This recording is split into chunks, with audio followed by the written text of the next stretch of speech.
Most business owners won't lose their company to competition. They'll lose it to a stroke, a lawsuit, or the IRS. The real threat isn't outside your business, it's typically sitting in your blind spots or the spots that you're ignoring.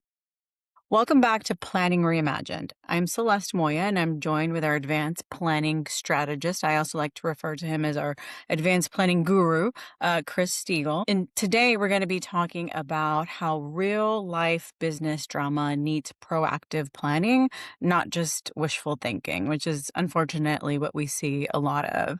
So we're going to be specifically talking about the top 10 business disruptors, or at least I should say, the top 10 business disruptors that we see among our clients. So these are the things that most likely will blow up a closely held business or a family enterprise, because what we see many times is that a lot of business owners are worth millions on paper, but they're one death or a disability or just one bad law change away from a fire sale, a family war, or both. So we are trying to help you understand and see what some of these risks are so that you can start planning for them now, and also not wait until you're ready. We see a lot of times that business owners procrastinate and don't do things because they feel they're not ready, but it's important to just start planning now versus waiting until then.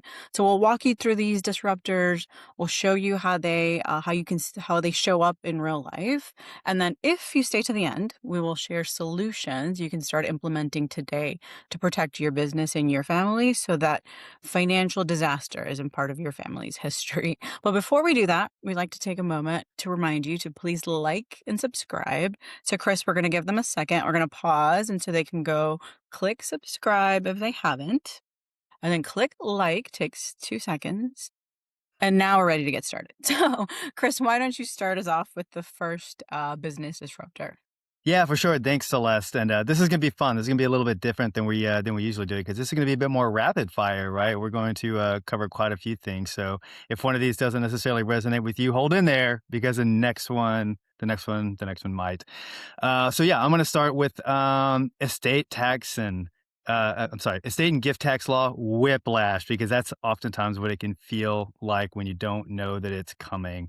So for those of you that may not know, the estate tax exemption is 15 million next year, which sounds like a really big number until you look at it historically and realize, well, nothing is permanent about estate tax law whatsoever. And so even though that exemption is high, it could be lower in the future. The other thing that people need to be aware of is that a lot of states might have their own estate or inheritance tax, and they might not be thinking about that component at all. So when you think about whiplash, it's just a lot of families just don't even realize that they might be affected an estate tax. And so, real quick, for those states, I'm looking at you: Connecticut, Hawaii, Illinois, Maine, Maryland, Massachusetts, Minnesota, New York, Oregon, Pennsylvania, Rhode Island, Vermont, and Washington. So it's not just a federal problem; it is a state problem. And any of these states, or even the Fed, could technically change their laws. And so, what happens if families don't plan for that? They could end up in a situation where they're having to sell assets to pay a state or the federal government at a really inopportune time with assets they don't want to sell. Yeah. I'm impressed that you know those states off the top of your head. So good job. So, Kris, what do you think is worse, writing a check to the IRS to pay for these taxes, or the kids having to sell the company that they wanted to inherit? Well, Celeste, unfortunately, I think the worst is when you have to do both, right? You have to stroke a check to the IRS, and your poor kids aren't going to get the assets they thought they were going to have. And in fact, they're going to have to make the decision on what assets to sell to pay the IRS. So unfortunately, it's a whiplash. It's a double whammy. If you don't plan for it, it's not going to be fun. It's going to be stressful. Yeah, for sure. Well, we'll move into number two. We want to get through these, in a time efficient manner. We don't want to have you here all day. So the second one we'll refer to as like a business succession illusion. So many times business owners think that, their family is going to take over the business if something happens to them. But the reality is that about 70% of business owners over the age of 60 have no written succession plan. So they might have it up here, they might have some good ideas, but there's nothing formal in place that's actually going to give the family direction on taking those next steps. So it really leaves them exposed if there is a death, even a divorce, if somebody decides to walk away from the business. It can leave siblings in a really difficult spot when the one that thought they were going to run the business now maybe gets overthrown, by the other another sibling or another family member who feels they have more authority within the company. So it's really important not just to think you have a plan, but to actually have a business succession plan in place. Yeah, totally. We see a lot of situations where this type of planning doesn't have, and all of a sudden, a spouse who is uninformed about the business dealings, or in a lot of cases, even the finances, is suddenly the new big partner in the business. It leads to a lot of friction. It can lead to lawsuits. It can lead to a bunch of stuff you don't want to deal with when there's probably simple solutions out there. And shameless plug, if you listen to any of our other podcasts, we do our stories of the week that we Mhm. share. And there's some examples in there, real life examples of where spouses become the unexpected partner that you really didn't want. So, really important. Yep. All right, moving on. Let's talk about structural time bombs now. So you can have situations where you can have great businesses, but maybe they're trapped in bad structures. Like maybe they're personally owned. Maybe there's no creditor protections in place. Maybe they haven't done any planning, and there's real no true separation between who they are as a business and who they are personally, allowing things like one single lawsuit to trickle into a multi generational and significant. And unfortunately, we see this so much because business owners start their business, they're in it. And if they don't set it up, if you don't set it up right from the beginning, then it makes it much harder to make adjustments as you go. Now, with that said, definitely there's times where we see people have to change structures because, things happen, their business plan changes or their what they're doing within their business changes. But if you don't have that good foundation initially, don't just think, "Hey, I'm gonna go open my own X business and, put insert whatever you want and think it's gonna be fine." You really should consult with somebody to make sure it's set up properly from the front, from the very beginning. So number 4, good intentions that lead to inheritance meltdown. So what does that mean? We have a lot of business owners that want to, impact their community, and also have some tax savings, and they do it through philanthropy. So they give back to the community. But even that, if it's not coordinated properly, can unintentionally disinherit one of your children. It can drain liquidity from your business that's going to be needed in the future for business or for estate needs. So even if you're trying to do good, ensure that you're doing it in the right way, because if not, it can still lead to a big business disruption. Yeah, totally. I like to think about it this way. If you don't do any planning, ultimately, there's only three places that your assets can go. It can go to your kids, it can go to charity, or it can go to the IRS. And so, if your estate plan, your business plan, your insurance planning, your trust planning don't talk to each other and they're not coordinated, you're the only one who thinks you actually have a plan. And ultimately, the IRS will be happy to come in and fill that role for you. Once again, wishful thinking, right? Yep. Yeah. All right. Number 5, tax booby-trapped inheritances. So there's a lot of instances where folks will go out and they'll do excellent planning. They will gift assets to trust and they'll sell assets to trust. And they think in their mind that, okay, great, all is well. I don't have an estate tax liability anymore because I did so much planning. It's in trust. I don't have to sweat that anymore.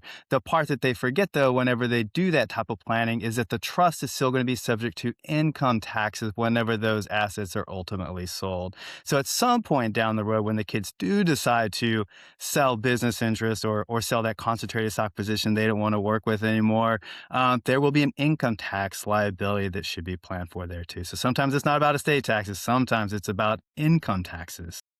So another tax, that you don't want your kids to have to make some kind of extreme decision, fire sale in the future, liquidate the business, just because now they have to cover this big estate tax, or if they're getting rid of it, not getting, and what they expected, the type of inheritance or return, and then, they're really upset at you at that point in time when they have to pay that big income tax bill. Number 6, a crisis fire sale. So there's a lot of businesses that are doing great. The business is doing great, but the estate is cash poor. So a very illiquid estate.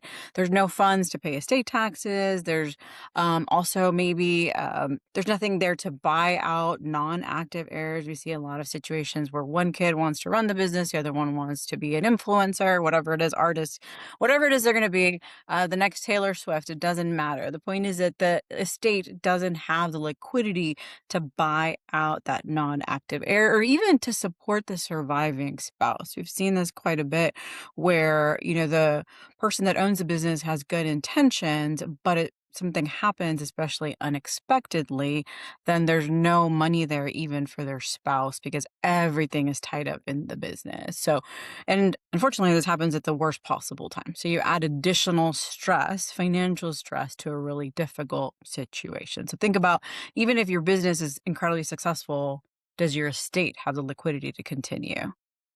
Yeah, no, that's right. I mean, if you're looking at your balance sheet and you're thinking about estate taxes, or you're thinking about, to your point, how do you protect your spouse from income, and your only plan for liquidity is by selling business interests or having to sell the company, then you might as well just admit that you've already tied everybody's hands into selling. You just haven't told anybody about it yet. It's not the best way to plan for these types of things. There are much more proactive ways to do it so that your business can stay intact and functioning with a lot more flexibility in what you might do with it in the future, as opposed to just again having to do this type of a fire sale to create liquidity. Awesome. All right. So what are we on? I think we're on number 7 now. So again, we are flying through these things. I hope everybody's having fun. This one is going to be, it's come up a lot, I think, in the last probably 10 years, but I think it's going to continue to come up a lot more as this world evolves. But I'm going to call this one the digital black hole. So there is a lot of assets out there, a lot of crypto kind of assets and other digital types of assets. There's a lot of intellectual property that exists out there. You can probably lump in things like online businesses and even digital accounts that are undocumented, and really inaccessible if you don't know the password. Sometimes there's even thoughts about who actually owns some of these assets. If you think about the old Bitcoin stuff where people just kind of have them on flash drives and hard drives. But anyway, these types of issues can create some really sudden value gaps when the person who owns that either passes away, becomes incapacitated, or disabled. And so, one part of it is like, how do you actually find these things, and how do you know they exist? And then, if you do know they exist, how do you know how to value it? Do you even have that password? Do you even know what the assets are? So there's a lot of movement trying to make sure that folks understand where the digital assets are, how to value them, and ultimately where those assets are supposed to go. Because if you don't, if you don't say where those digital assets are supposed to go, or who's in control of my Facebook account going forward, Yeah. all these things can create lost memories, and in a lot of ways lost value, and certainly lost memories. There has to be somewhere where, all of that information is saved that other people have access to. Obviously, that's sensitive information. You have to be careful with it, but don't just have it on an Excel spreadsheet on your computer because ultimately, if nobody can unlock your computer, then your balance sheet disappears. We have no idea what was on there, right? So, all of that planning, everything that you have in order according to you is inaccessible to everybody else, and it creates a planning disaster. I've seen this firsthand with families where they are literally scrambling because they have no idea how to get to the accounts, to the information, what accounts exist. We have no idea. So really important, and especially nowadays where so many things are digital, that's really crucial. A new thing that you have to make sure and include into your planning. Okay, number 8, family power struggle, and this is one that people really tend to overlook. So they think my family is great, my kids love each other. If something happens, they're going to work in unity because they know what to do. No. That's not what's gonna happen. What happened is now there's money involved. There might be a new, spouse involved. There might be in-laws involved that are, speaking to them, giving them ideas, and that creates family struggle, a power struggle. And if you don't start now with things like family meetings, talking about, what is the shared mission for the family? What was your intention behind the business? Clarity on who has voting rights, who has authority, how does it work? How do you want that business to pass on? Then that's only going to make it much more difficult once there is a death or even just a disability, because all of that grief now turns into litigation, into siblings against each other, and ultimately into, I've seen it, or I know we both have seen it, the dissolution of the businesses. And so it's really important. It's not a nice to have, to bring the family together. It's one of those things where we see the most successful families and businesses. It's because they've put family governance at a really important level, and they do have these structured meetings, conversations, sometimes uncomfortable conversations, but it's better to have it now when you're involved and you can help, manage those decisions versus in the future where everybody's left scrambling, and might end up hating each other in the future just because they don't really know what to do. Yeah, no, totally. This is where a lot of multi-generational families end up in courtrooms because the lawsuits start flying. And then, kind of to broaden your point a bit about governance, especially when you're looking at multi-generational assets like family businesses and things like that. Divorce protection, blended families, like all those types of dynamics come in and they play a really significant role. So, yeah, having that governance in place is paramount to making sure that those assets stay intact and that the wishes of the first gen start carrying down and trickles down through the multiple generations. So I think it's always a fun quote to say, money doesn't change people. It really just gives them microphones. People are who they are, and when they have money, it amplifies them into doing what they're doing. So if you can find ways to put those kinds of guardrails on family members via trust and other types of things, it can really, really be helpful and help ensure that everything you worked really hard for stays intact for multiple generations. All right. Oh my gosh, we're getting close, Celeste. That was number 8. I think if I can count correctly, and sometimes my daughters question if I can count correctly because I do count funny sometimes with them. Number 9, a probate nightmare. So this is just what happens, when people just, they fail or they kind of kick this down the road. Like, I'll get to it, I'll get to it, I'll get to it. And unfortunately, your core documents and in dealing with your estate whenever you pass away is often one of those things that is kicked down the road. So poor titling, lack of trust and beneficiary designations, even for very simple estates, can create a lot of headaches for family members. It makes that whole process of what to do with the assets and how to transition them very slow. It can be really expensive, especially if you're in some of those states where that process is expensive. Some states are more expensive than others. And probate's also public. So, if you've got that family business and you don't do any of this stuff, and you don't plan for it, and all of a sudden it goes through probate. Well, now your neighbors are going to know a whole lot about your assets that you probably didn't want them to know. And it might be a situation where maybe you have kids that you really didn't want them to necessarily know about everything as well. So there's a whole bunch of stuff that we could probably dive really deep into that stuff. But really, again, it can cause problems by tying up accounts. If you're a business and it's going through probate, you're trying to manage probate, but also business succession and trying to get the kids involved and keep everything going. It can be a lot for somebody to deal with and take on. So it's yeah, you got to get your core documents in place. You've got to prepare for probate.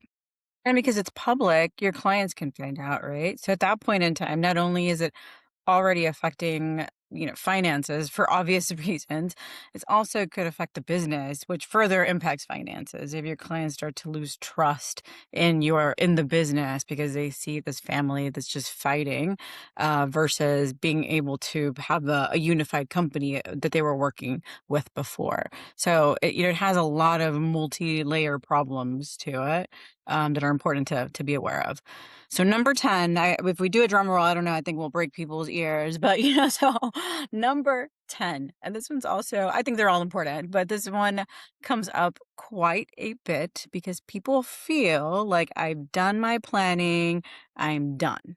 And that is absolutely not right. So we'll call number 10 an outgrown plan ambush, because what happens too many times is, yes, you've done your planning and you've done a great job of it, but you did it 10, 15, 20 years ago.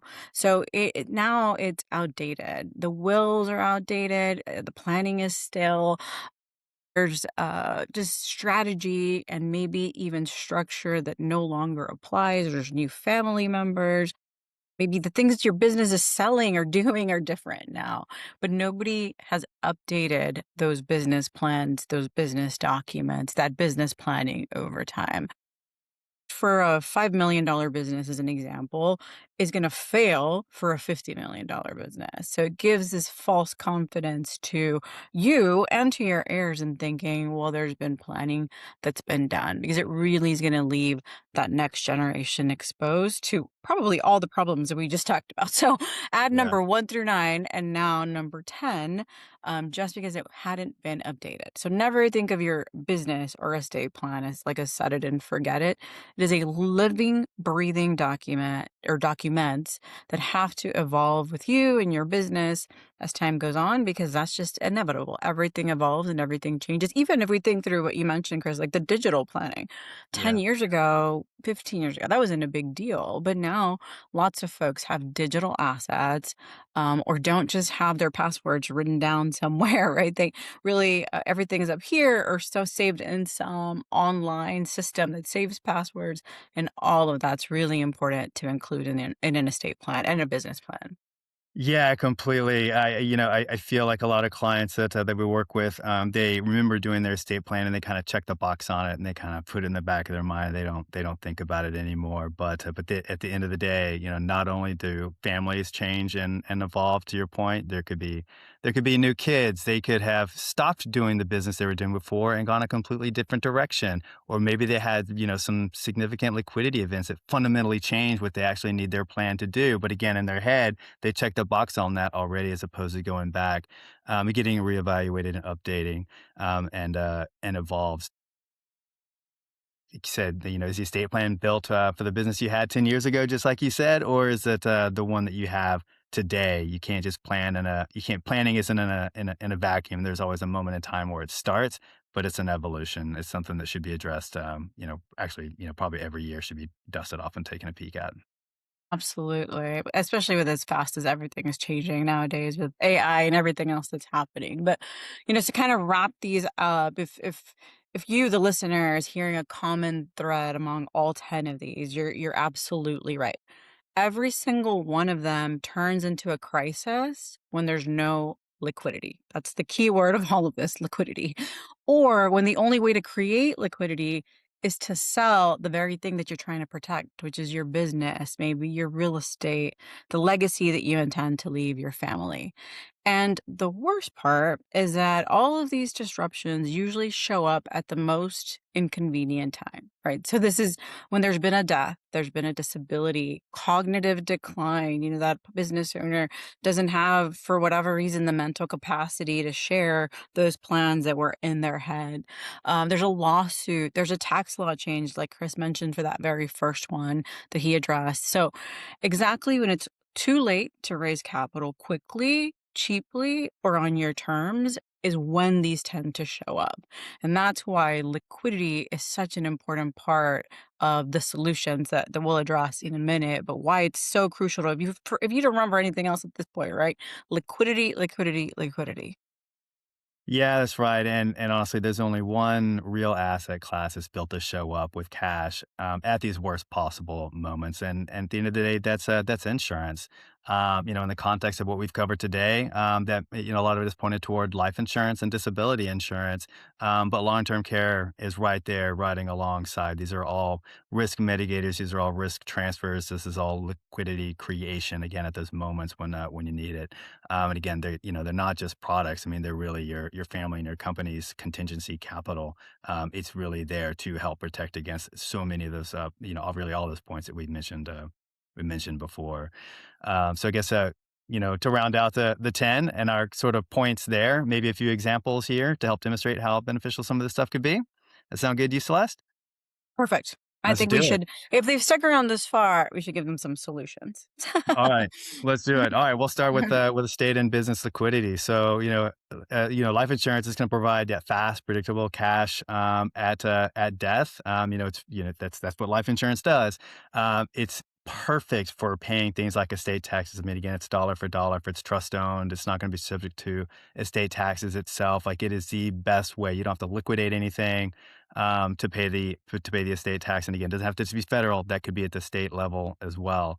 It could be used to pay capital gains and income taxes or offset those types of things from your estate if you're paying them directly, if you're uploading some sort of an asset, or if it's already in a trust and the trust is going to have to pay those income taxes. Insurance can be a great way to help offset that lost value because of income taxes. It can be used to equalize inheritances. We didn't talk too much about this, but conceptually, if you have a business and you have one or two kids who are in the business and maybe one or two that aren't, maybe they're into to art, like you said, Celeste, maybe they're artists, then insurance can help, it can help equalize that estate, sort of balance out, the value of the estate for maybe one or two kids and the remainder to the kid who's not involved. Again, it just helps sort of normalize things and reduce any kind of potential family friction. It also helps ensure that business that we just kind of talked about isn't sold at a discount just to fund the IRS because they're going to want their payday because it's a state tax time.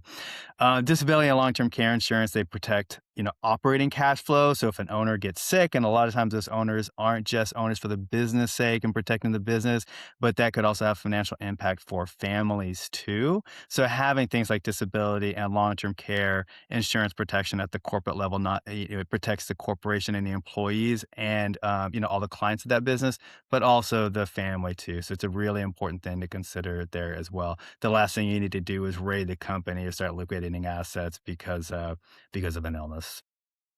Yeah, absolutely. That's Yep, and to keep on rolling because we're, going on the business front, this came up not too terribly long ago because of some legal, changes that or some, court cases that happened out there, which I'm not gonna bore everybody with now, but it's important to make sure you have a property executed buy-sell agreement, funded with insurance, either life and or disability so that cash can be there to buy out heirs, stabilize payroll, keep control of the right people whenever the owner dies or is disabled. All those types of things. You don't if you don't have a funded buy sell agreement, it's really just a handshake. It's not going to go anywhere because if the person on the opposite end of the buy sell agreement doesn't have the liquidity to buy you out, what's going to happen? They're going to have to start selling stuff. Yep, absolutely. And we did talk about, we talked about family dynamics. Insurance can also alleviate some of the stress and issues that can come when there is, a death or disability. So it helps from a family dynamics and an estate administration perspective. Insurance funded buyout pools or settlement funds gives families the ability to buy out heirs and maybe have once again opposing priorities. I know, Chris, your two daughters are completely different. If in the future you owned a business, I'm sure there'd be differing views as far as who might want to take it over. So everybody's different. Having the ability to buy out heirs who don't want to be involved or who maybe are going to be want to be involved aren't adequate to do so is important to have. Rebalancing inheritances, which you already talked about, so everybody feels like they're being treated fairly. There's no future drama or sibling rivalry. All of this is going to help improve just the family dynamics and bring down that, I would say, family conflict temperature at a time in which is already, as we've mentioned, just a difficult time. Also, properly structured life insurance that is has the beneficiaries that have been updated, that have been directed properly, maybe inside of a trust. all of this can help bypass probate. So it's going to save a lot of time. It's going to save a lot of money. It's going to be much more private, and it's going to be much quicker to get through that transition of assets or transition of the business or the estate. While your estate may have other things that it has to work through as well. So, just so many reasons how insurance comes into play and can be beneficial. Sometimes insurance, gets a bad reputation. As you can see here, when it's used properly in the right place for the right situation, it can be an incredibly beneficial financial tool. So I know I said this already, but if you don't remember anything, actually remember this, which ties into what I've already said before. But every one of these disruptors that we talked about gets much easier when it's pre-funded with insurance, when that problem has been addressed. So it still goes back to liquidity, which I mentioned before, but all of these are going to get much easier if there's that liquidity available through insurance that you've pre-funded, that you've planned for, and it's almost impossible that you can navigate some of these without it. Not impossible, but it makes just the situation incredibly harder and much more expensive. Regardless of how much you think insurance may cost, it's not going to cost by any means what it will cost your family to have to navigate some of these disruptions. So, life insurance, disability insurance, long term care equals liquidity. So, just remember that. Yeah, no, that's right. Yeah, on the monetary side, it absolutely does. It creates that liquidity, and then if you think about it from a personal side, it really helps reduce the stress involved with all of these very complicated situations. I don't know of a single scenario where an injection of cash Yeah. didn't make things easier for these types of problems. So, yeah, don't just think about it being a monetary thing. It is an emotional thing too. I've never had anybody say, "I don't want the cash." So, Yeah. up until No. today, that's never happened. Yeah, I'm gonna guess that, it probably won't happen. That's my gut. That's my gut on that one. So, okay, so a couple of, practical takeaway. Um, let's see. If I were you sitting in this, chair right now, there's a couple of things that I would probably do. It would be take a step back and, look at what the disruptors that we just went through, maybe some other ones that we didn't talk about. What are the top 3, maybe 4, that could keep you or keep your business partner or your spouse and family awake? And then stress test your current plan against those disruptors. If you feel good about it and you're sleeping well after thinking about that, awesome. That means you've done some good stuff and you're not worried about it. That's great. If you're not and you're like, "Oh, shoot, I should probably think about that," then please, like, think about that. Give us a ring. We're happy to help. Second, audit your insurance, life, disability, long-term care. And what I mean by audit, so a lot of our clients do come in and they have some insurance already. But the question becomes, if something did happen today, is it enough to keep the doors open? Is it enough to make sure your family's taken care of? Is it enough to make sure that your business doesn't have significant disruption? And if it is enough, awesome, congrats. And if it's not, they should probably work on trying to fix that and make sure that again you are able to sleep better at night because you've done some planning around this. They should call us. Call it. Yes. And the last one, this is kind of like an auditing of your insurance, is that you should also audit your other planning tools, your documents. So making sure that your wills and your trusts and your operating agreements and your buy sell agreements and your insurance policies are all coordinated, funded and updated. Like documents are only as good as they were when they were written. So it's always important to make sure that they're up to date. It's kind of silly. It seems like it's silly, but I'm going to say it anyway. It's amazing how often we will get insurance policies where the beneficiary was a spouse who's no longer in the picture, right? It's just one of those little things that gets oversight, but that can happen not just in insurance, but it can happen in wills and it can happen in revocable trusts and all these things. So make sure that you're staying on top of those as well as your insurance. And again, as Celeste said, we're more than happy to take a peek at those and help give some thoughts on those. Yep, absolutely. So I hope all of that was, helpful and a good reminder for you all the importance of why planning today is incredibly important. Starting today, even if you don't feel prepared. Businesses rarely die from one big event. They die from a series of ignored risks that show up on the worst day of your family's life. So the day after you're gone is the wrong time for them to find out you meant to fix this. You meant to update that document. You meant to create that plan. So don't let that be the story that you leave for your family.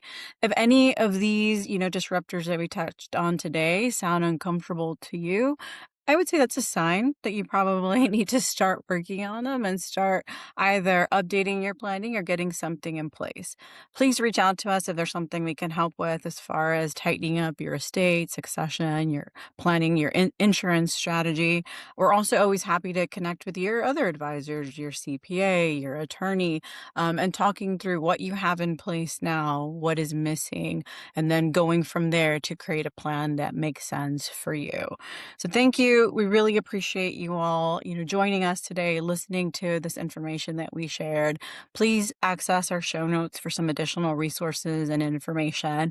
Once again, like, subscribe, and if you like other business owners around you and you think they might be too busy to be doing their planning, share this episode with them as well to protect them from potential financial disaster.